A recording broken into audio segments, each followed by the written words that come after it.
आदाब एंड इकबाल साहब और national council for promotion of Urdu language के जितने भी यहाँ ऑफिस बेरर्स हैं, सबको तहे दिल से शुक्रिया देता हूँ। ये बहुत बड़ा ऑनर है हमारे लिए कि प्रेमचंद का एक बड़ा मामूली, सायरा जानती हैं, स्टोरी टेलर था और इकबाल साहब और आपके ऑर्गेनाइजेशन ने हमको इसके चीफ गेस्ट बना दिया। ये बहुत बड़ा प्रमोशन है मेरे लिए, बहुत बहुत शुक्रिया। मैं तो जैसा जानते हैं नाम में लिखा है पुलिस का आदमी हूँ, IPS रिटायर्ड हूँ, तो मैं तो सिपाही रहा, वो तो कलम के सिपाही थे, उनके साथ हमारा क्या कंपैरिजन, कुछ नहीं।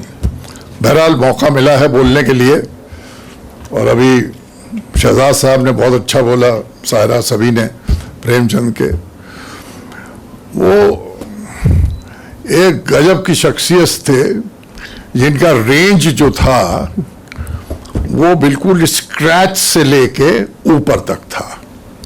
कोई भी फीचर इन्होंने नहीं छोड़ा बताने के लिए। शुरू करता हूं उनके समकालीन जो कॉन्टेम्पररीज थे। शहजाद साहब ने बताया, इकबाल साहब 1877, प्रेमचंद 1880 और उसके बाद टैगोर 1861, ऑलमोस्ट ओवरलैपिंग पीरियड, सब लिटरेचर के डॉयंस। लेकिन ये बिल्कुल सही कहा कि प्रेमचंद की अपनी जिंदगी, अपना लाइफ, अपना इकोसिस्टम, अपना अपब्रिंगिंग, अपना फैमिली बैकग्राउंड, अपनी माली हालत बिल्कुल मुख्तलिफ थी दैन दी अदर्स। उसके बावजूद भी उन्होंने नाम रखा और किया। 56 साल की एज में 1936 में फौत हो गए। That is a remarkable achievement. आपने शुरू में कहा कि इंडियन लिटरेचर में जो उनका कंट्रीब्यूशन है वो अमिट है और शायद कोई उनकी जगह ले नहीं सकता। आज उनके बर्थडे पे ये मैं ठोक के कहता हूँ इस फोरम पे। अब ये टैगोर तो डेफिनेटली अपना उनका फील्ड है, इकबाल साहब का बिल्कुल अपना, जर्मनी में एक्सपोजर था। प्रेमचंद बिना गए हुए अब्रॉड, लेकिन वो गोरकी की किताबें बनारस या गाजीपुर कहीं भी रहे, Allahabad as teacher, Gorakhpur assistant teacher, वो मंगाते थे, पढ़ते थे, वेल इन्फॉर्म्ड। किसी तरह टैगोर से कम नहीं थे। फॉर्मल एजुकेशन भी टैगोर से ज्यादा था। कुछ लोग because of family background etcetera exposure ज्यादा मिल जाता है। जैसे आपने देखा होगा कि अंग्रेजी बोलने वाले दे somehow find an edge over Urdu, ये प्रैक्टिकल चीज है। लेकिन एक उस वक्त बंगाल में उनके कॉन्टेम्पररी है जिसको मैं आपके नोटिस में लाना चाहूंगा। That was Sharad Chandra Chattopadhyay, almost समकालीन। और जैसे प्रेमचंद की किताब जो उन्होंने नेशनलिज्म, पेट्रियटिज्म पे लिखा, सोज़े वतन 1907, 8, 9 ऑनवर्ड्स, और उस तरह उनकी भी किताब थी शरद बाबू की, बर्मा में रह के मौलवीन नाम की जगह में, पौथेर दाबी, पौथ इज द रोड, दाबी is the demand, which was banned by the British. 1910 में प्रेमचंद बैन हुए और वो भी। तो ये पैरेलल हम ड्रॉ कर सकते हैं कि बंगाल से, नॉट एज अ बंगाली मैं कह रहा हूं, चूंकि जिक्र आया, ये था। नेक्स्ट, जैसा आपने बताई दिया, इसको टच कर दिया कि गरीब और पुअर जो हैव नॉट क्लास है, जो अंडर प्रिविलेज क्लास है, माइनॉरिटी क्लास है, उसको किस तरीके से प्रेमचंद ने उभारा, वो शायद ही किसी लिटरेचर में मिलेगा। चाहे इंग्लिश लिटरेचर में देख लीजिए, कहीं पर भी देख लीजिए, प्रेमचंद कैसे वो दिल को छू रही है। आप कोई भी कहानी रैंडम ले लीजिए, ईदगाह का जिक्र आया, विमेन रिलेटेड इशू है, हामिदा है, अमीना है, हामिद है। नाउ चाइल्ड का हार्ट देखिए कि अपनी दादी को, he is a kind of parents नहीं है, वो चिमटे से वो मूव होता है। That is Premchand's observation at an very early age कि बच्चा क्या सोचता है। And then as a master story teller Idgah में वो ले जा रहा है, जब बच्चों की टोली जा रही है तो वो हमें एडुकेशन दे रहे हैं प्रेमचंद अपने शॉर्ट स्टोरी में। क्या कि यहां जाते हुए ये जादूघर है, दैट इज म्यूजियम। म्यूजियम में क्या होता है, यहां ये खोपड़ियां रात को चलती हैं, बच्चों की बातचीत, ये हलवाई की दुकान, यहां जिन्नात आते हैं, बच्चों के माइंड में जिन्न का रहना, बड़ी बड़ी मिठाइयां वो खा लेते हैं। देन पुलिस लाइन का जिक्र देख रहे हैं, education to us the readers, और वहां लेफ्ट राइट होता है, फाई फो, करप्शन, जितने भी केस में फंसोगे पुलिस वाला पैसा लेके आपको बचा लेगा। ये बेसिक इश्यूज प्रेमचंद करते हैं। Then come to the religion, to Idgah and the जिक्र of the place of the Idgah, the presents, the प्राचीर वहां पे जहां बैठते हैं, कि जब सैकड़ों सर सजदे में एक साथ उठते हैं और एक साथ झुकते हैं, तो लगता है ऐसे कि तमाम दिए प्रकाशमान, इफ आई रिकॉल करेक्टली, आप लोग स्कॉलर्स बैठे हुए हैं, this is the description. Then उस फेथ को कायस्थ आदमी लम्ही के उसको किस तरह से कर रहा है, दैट इज प्रेमचंद। नेक्स्ट आ जाइए, आप गुल्ली डंडा में आइए। एक लड़का अंडर प्रिविलेज है गया, और एक बड़े घर का लड़का है, और उसने क्रिकेट नहीं चुना प्रेमचंद ने, अंग्रेजों का राज था, फुटबॉल नहीं चुना, सॉकर खेला जाता था, मोहन बगान, मोहम्मदन स्पोर्टिंग और ईस्ट बंगाल की टीमें थी, उसने चुना गुल्ली डंडा। वो मैसेस का है, और वो लिखता है अपनी किताब में, अपनी स्टोरी में, कि ये क्रिकेट की तरह 11 आदमी नहीं चाहिए, बल्ला नहीं चाहिए, विकेट नहीं चाहिए, दस्ताने नहीं चाहिए। एक टहनी तोड़ी, डंडा लिया, गुल्ली छीला और खेलने लगे। Look at the common, touching the common, the pulse. ये प्रेमचंद, ये कहीं नहीं मिलेगा। टैगोर के भी 2-4 स्टोरीज हैं, छोटे दृष्टिहीन वगैरह, लेकिन ये टच जो है प्रेमचंद का, ये कहीं नहीं मिलेगा।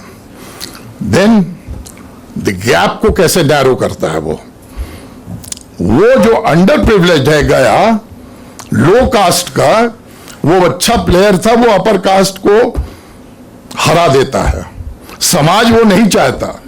देन 20 साल बाद जब वो फिर डाक बंगले में आता है, उसके साथ दोबारा मैच खेलता है, और गया जानबूझ के उसमें कहता है ये गया वही है।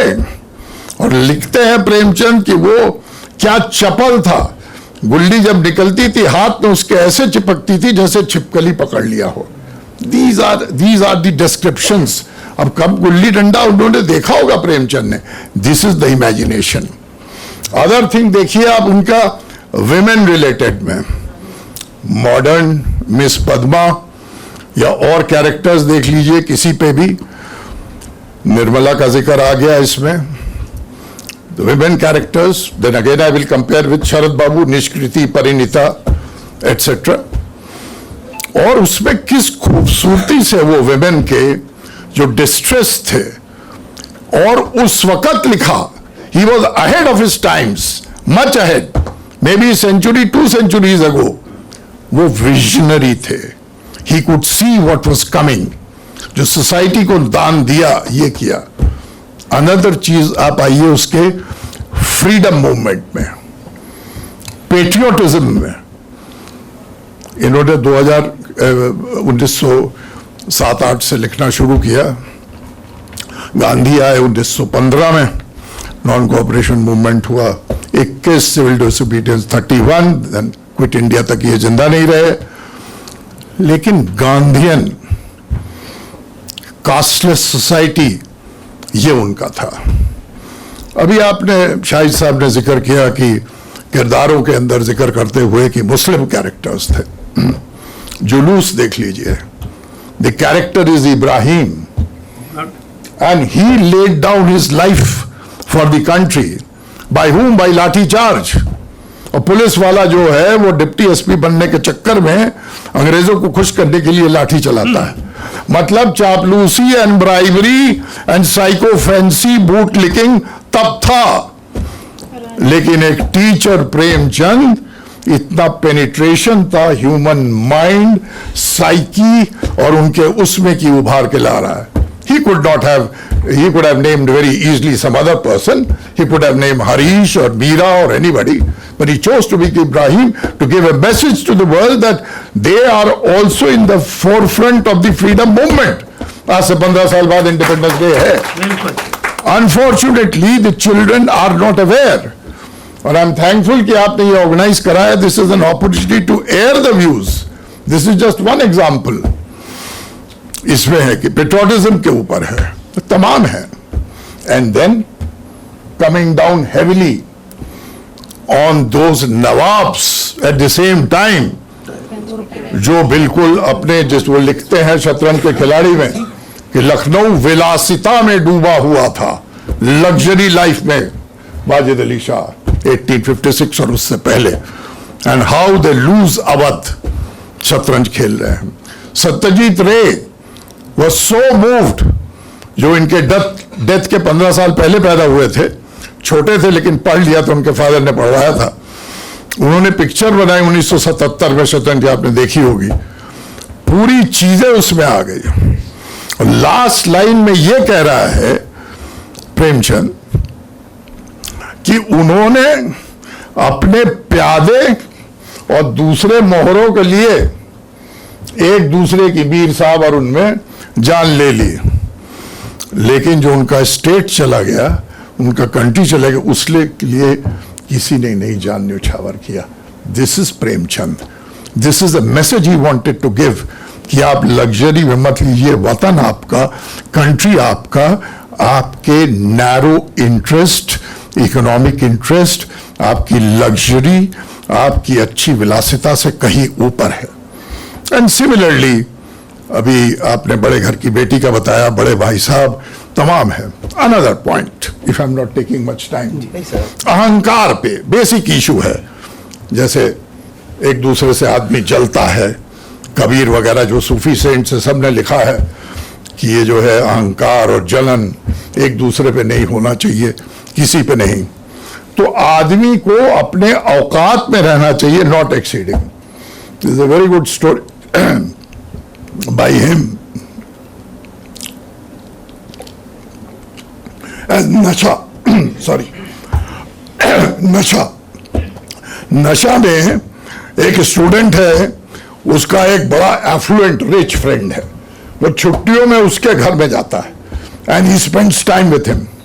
और बड़ा आदमी, जमींदार का बेटा, उसको नौकर लगा देता है. उसकी खिदमत में तमाम लोग रहते हैं. तो वो 1 महीना रह के उसकी आदत बिगड़ जाती है. लौटता है. Premchand is trying to give a message, social message, कि आप अपने लिमिट्स में रहिए. This should go down to everybody. और वो जब वापस आता है, देन एंटायर उसका फन खत्म होता है, because he is returning alone in A train. और जब लौटते हैं वहां से, तो वो सेकंड क्लास में लौटता है और वहां लोग बैठे हुए हैं. And he feels very sad कि हमको यहां सेकंड क्लास में है, पसीने की बदबू आ रही है, लोग यहां बैठे हुए हैं. तो लोगों से कहता है, अरे सट के बैठो, यहां बैठो. ही इज बिहेविंग लाइक, जो टेम्परेरी पैसे का इंफ्लुएंस उसके ऊपर था, उससे कर रहा है. देन झगड़ा होता है. The passengers they lose control. गुस्से में उसको खूब पीटते हैं. और प्रेमचंद लिखते हैं कि वो मार खा के उसका नशा उतर जाता है. एंड देयरफॉर जो बेसिक आदमी का ह्यूमन एलिमेंट है, उसमें केयरफुल रहना चाहिए. इसके अलावा I can go on and on. तमाम चीजें कास्ट के उसमें देखिए. अब ठाकुर का कुआं देखिए, आप करप्शन के अगेंस्ट में नमक का दरोगा देखिए. Yes, this is an array, entire gamut by Premchand, which has been translated by multiple languages. He's read, I have attended a conference in 2008. Yeah, foreign scholars, they are so well informed, quote करते हैं. अमृत राय, कलम का सिपाही में सारा detail है. और अभी शायद आपने जिक्र किया शिवरानी देवी का, प्रेमचंद घर में. There's an excellent, I would take this opportunity of requesting everybody, अगर मौका मिले तो पढ़े. शिवरानी देवी उनकी वाइफ थी. 1962 में उनका इंतकाल हो गया इलाहाबाद में. और अमृत राय और श्रीपत राय, 2 लड़कों को, मुन्नू और धुन्नू, उनको उन्होंने पाला. तो उनकी किताब में काफ़ी वो है. But what is the sad thing, आपने हकीम का जिक्र किया. 1936 में अक्टूबर के महीने में जब उनकी हालत ख़राब हो रही थी, स्टमक एलिमेंट था, और हकीम देखते थे सब ठीक है, वो साफ़ किया इन अनहाइजीनिक कंडीशंस. और इतना बड़ा लेखक जो है, जब ये गुजर जाते हैं 1936 में, शिवरानी देवी लिखती हैं कि उसके बाद अर्ली मॉर्निंग क्रिमेशन के लिए बनारस में डेड बॉडी ले जाते हैं, और जब ले जा रहे हैं और सवेरे गंगा नहा रहे पंडित लोग जा रहे हैं, तो राम नाम सत्य है कि जब नारा लगता है तो उसमें एक दूसरे से कहता है, वो भोजपुरी बोली जाती है बनारस में, कौन रहल हो पता नहीं, सुना है कौनो मास्टर रहल हो. What a sad end to that great man. So I'll finish this thing on Premchand's, my points here.